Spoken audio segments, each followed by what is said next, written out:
धन्य श्रीमती मातृमंडलीगण नीला प्रारंभेर पूर्वे नीला स्मरणेर पूर्वे आपनादेर अतुल चरणे शत सहस्र कोटी दंडवत प्रणाम। गीतव्य विषय जे नीलारसटी आस्वादन करबे बोले एखन आमरा ब्रती हयेछि सेई नीलाटी हलो आमार गौर गोविंदेर रूप माधुर्य बर्णना। आमार भगवानेर जतगुलो लीला आछे तार मध्य सबचेये कठिनतम विषय हलो एई रूप।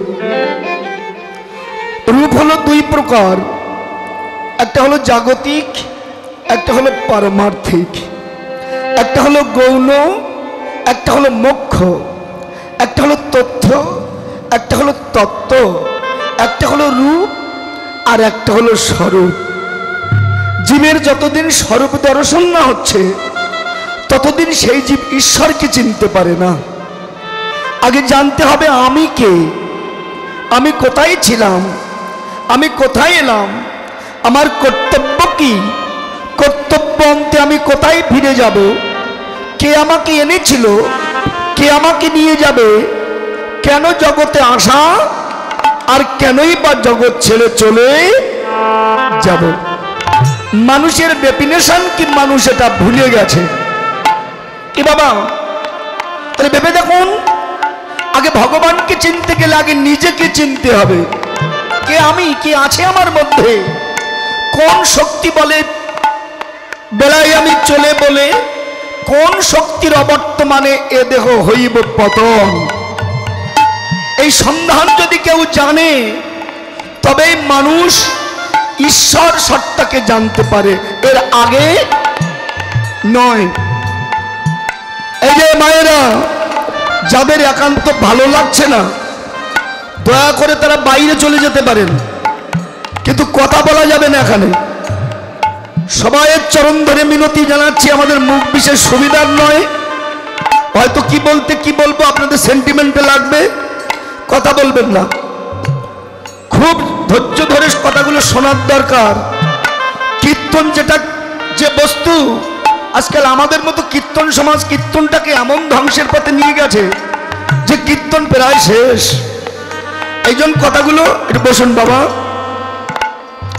কীর্তনটা খুব মনোযোগ সহকারে শুনতে হবে, না হলে এর তত্ত্ব আপনারা আদৌ আস্বাদন করতে পারবেন না।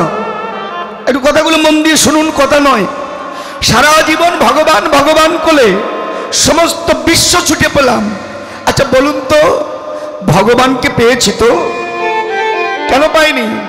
কারণ ভগবান যেখানে থাকে সেখানটা আমরা কেউ খুঁজে দেখিনি। এ বাবা, শুধু গয়া, কাশী, হরিদ্বার, বৃন্দাবন, মক্কা, মদিনা এমন কোনো জায়গায় নাই তা ঈশ্বরকে খুঁজে নাই। এ বাবা, কিন্তু ঈশ্বরকে পেলাম কি? পেলাম না। কেন? ভেবে দেখুন, যখন বনে হরিণীর অঙ্গে কস্তুরী জন্মায়, ওই কস্তুরীর সুগন্ধে সমস্ত বনভূমি উদ্ভাসিত হয়। হরিণ ওই গন্ধে উন্মত্ত হয়ে সমস্ত বনভূমি ছুটে বেড়ায়, কিন্তু হরিণ নিজেই জানে না গন্ধটা তার বাইরে নয়, গন্ধটা তার নিজ অঙ্গ থেকে বিকশিত হচ্ছে। যদি এ কথা বুঝতে পারত, জানতে পারত, তাহলে সারা জীবন ও বনে বনে ছুটে বেড়াতো না।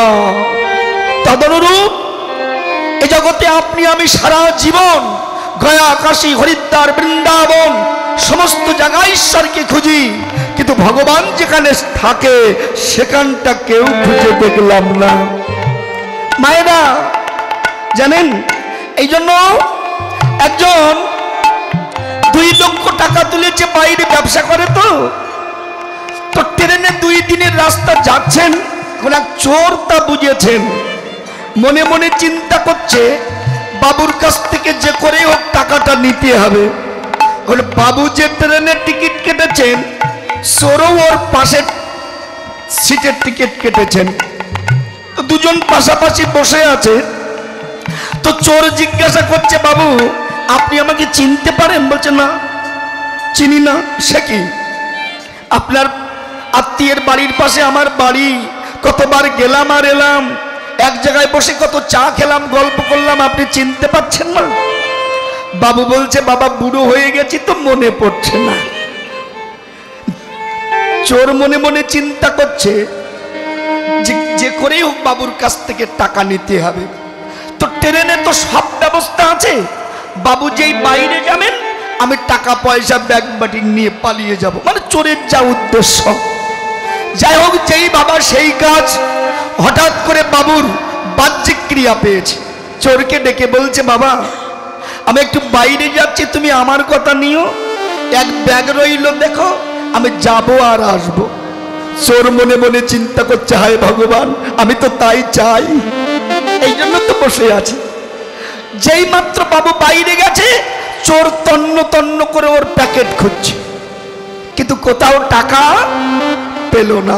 যতবার বাইরে গেছে বাবু ততবার প্যাকেট খুঁজেছে বাবুর, কিন্তু চোর টাকা পেল না। 2 দিন চলে গেছে, চোর মনে মনে চিন্তা করছে যে পরের স্টপেজে বাবু নেমে যাবেন, নেওয়ার আগে ওনার কাছ থেকে জেনে যেতে চাই যে টাকাটা রাখলো কোন জায়গায়। আর বাবু যখন ফিরে এসেছেন, চোর ডেকে বলছে বাবু একটা সত্য কথা বলবেন? বলছে হ্যাঁ বলো, কি জানতে চাও? বলছে দেখুন আমি যে চোর আপনি তা বুঝেছেন। বাবু বলছে হ্যাঁ তা তো বুঝেছি। আচ্ছা বাবু টাকার আমার দরকার নাই, একটা সত্যি কথা বলবেন? বলছে বলো কি জানতে চাও?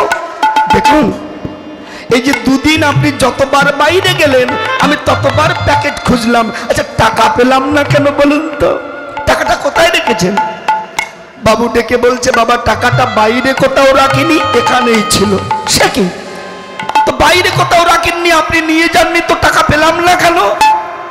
বাবু বলছে বাবা আমি যতবার বাইরে যেতাম তার আগে তুমি ততবার বাইরে যেতে, তুমি যখন বাইরে যেতে আমি আমার প্যাকেট থেকে টাকাটা নিয়ে তোমার প্যাকেটে রাখতাম, আমি জানতাম তুমি তোমার প্যাকেট খুঁজবে মশাই, কিন্তু তুমি তোমার প্যাকেট খুঁজবে না। এটাই গৌর হরিবল হরিবল হরিবল।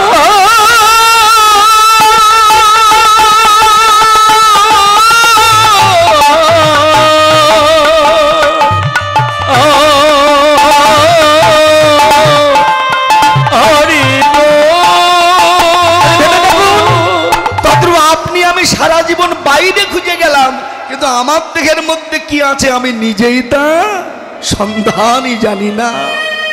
এই জন্য রবীন্দ্রনাথ ঠাকুর একটা গানে তিনি লিখেছেন যে আমি বাহির পানে চোখ মেলেছি গো, আমার হৃদয়ে পানে চাইনি, দেখতে তোমায় পাইনি, আমি দেখতে তোমায় পাইনি।